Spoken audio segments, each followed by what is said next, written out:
There are tons of reasons why Pennsylvania is such a great state, but that's not what this video is about. We're gonna go over some of the major reasons why Pennsylvania might not be the best state for you. Hi there, I'm Corey Benhart, your Pennsylvania realtor. All of my contact information is below. Let's get started. The first reason why you might not want to live in Pennsylvania is the cost of living. If you hate low taxes and a low average home sale price, Pennsylvania might not be best for you. When it comes to income tax, we have a flat rate 3.07% tax rate, which means no matter how much you make, everyone is taxed at the same 3.07%, which doesn't fluctuate no matter how much you make, unlike other states where the more you make, the higher your tax bracket. Our state sales tax is 6%, and even if you factor in any potential local sales tax, we are still one of the lowest in the country when it comes to sales tax. The average price of a home throughout the entire country is $361,282 compared to the average home sale price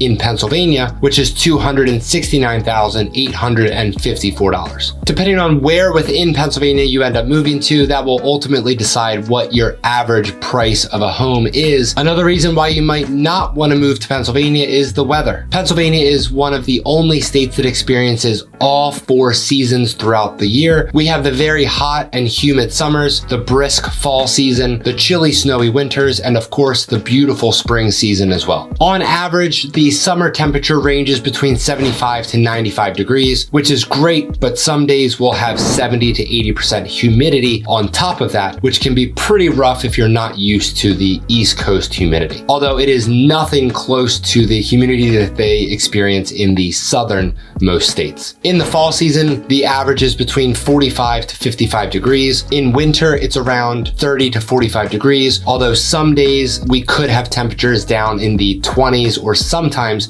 even down in the teens. And of course, we might get a couple of lucky days in the winter where we might even see degrees reaching the 50-degree mark. Some winters, we really only receive only a couple of inches that whole winter, and others we will receive multiple feet of snow. So again, it really depends on, number one, where within the state you end up moving to, and also just overall what type of winter we're going to have year by year. In the beautiful spring season, the average temperatures range in between 55 to 70 degrees. This next reason is probably the only thing that I don't like about living in Pennsylvania, which are the seasonal allergies. Each year, Pennsylvania ranks as one of the top states for the worst seasonal allergies. Depending on where within the state you live will also determine how bad the allergies could be because of the amount of trees, bushes, etc. The thing you need to know about allergies here is that they affect everyone differently. Some people do not have allergies at all, and others have very bad seasonal allergies, just like myself. If you're moving from a state where you have horrible allergies, that certainly does not have any correlation on if you'll have bad allergies here in PA as well. Another reason you might not want to live in Pennsylvania is the wildlife. As long as you're not planning to move to either Pittsburgh or Philadelphia,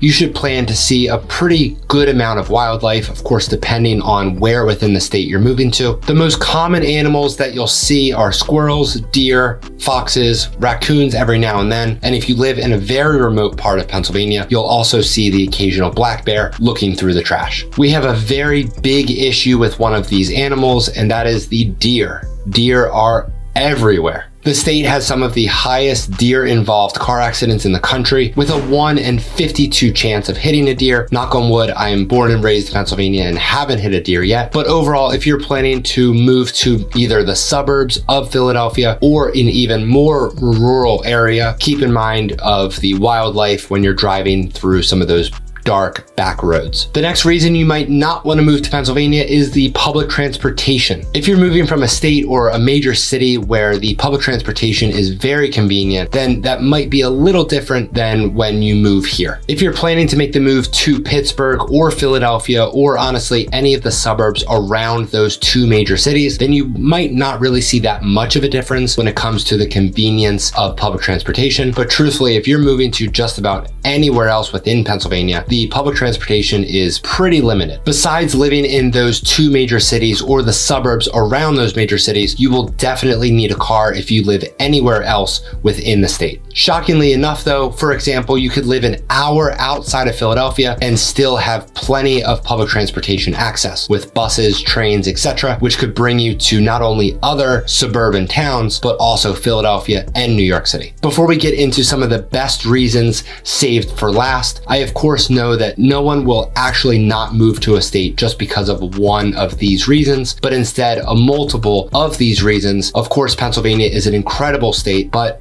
honestly, no state is perfect. Another reason could be the aging infrastructure. In states mainly on the West Coast and other states down south, it's very common to see beautiful paved highways with 5 or 6 lanes and even an HOV lane, but you will never see anything like that in Pennsylvania. The roads here are small and not in the best condition. The bridges are mostly old, and although they are secure, they're not as updated or as pleasant looking as the other states. If you're moving from one of those states such as Arizona, Texas, Florida, etc., the roads and overall the infrastructure here could be quite a difference. But truthfully, if you're moving from just about anywhere else within the country, there really won't be that much of a difference. Next, let's talk about the people. The East Coast has a certain stigma that anyone who lives on the East Coast are all rude, which is both true and false because there are kind and rude people everywhere in the world. The thing about Pennsylvania and the overall East Coast is that we get this stigma because we're the time zone that's awake first. We're getting up ready to go. We're typically in a rush. So yes, we might not be as laid back, as relaxed, as eager to have a random long conversation in the middle of a workday or anything like that. The major cities and the areas around those cities are typically pretty fast paced, and that's kind of just how the East Coast environment is. Of course, if you choose to live an hour or so outside of any major city, it is much more slow paced, but again, not as slow paced as say the West Coast.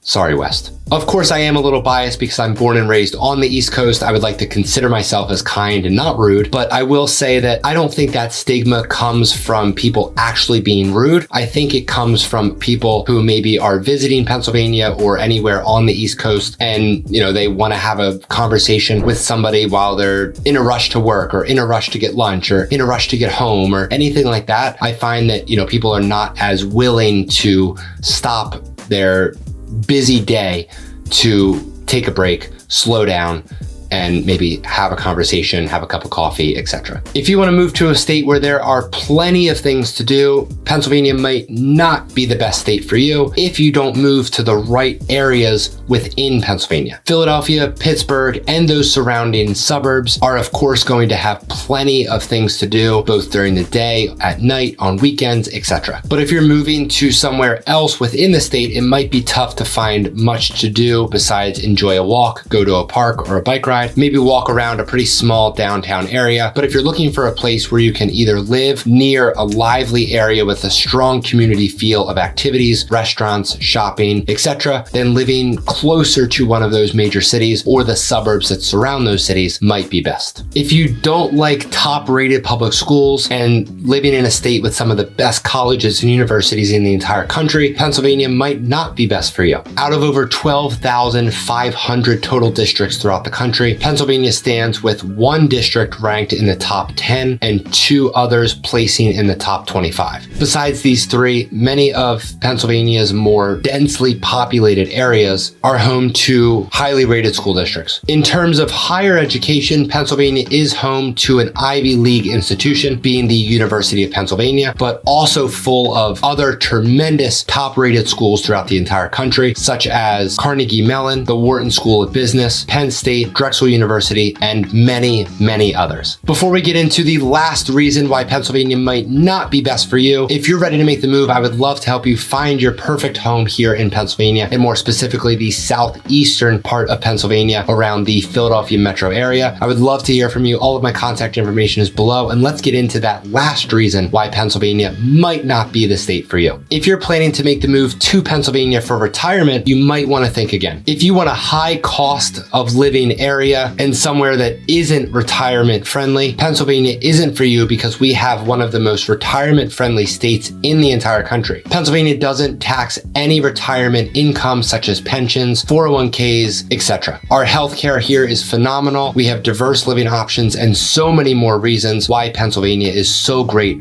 for retirees. So if you're ready to make the move to Pennsylvania, I would love to help you. All of my contact information is below, or you can click the contact link in the description below, and I will see you over on this next video.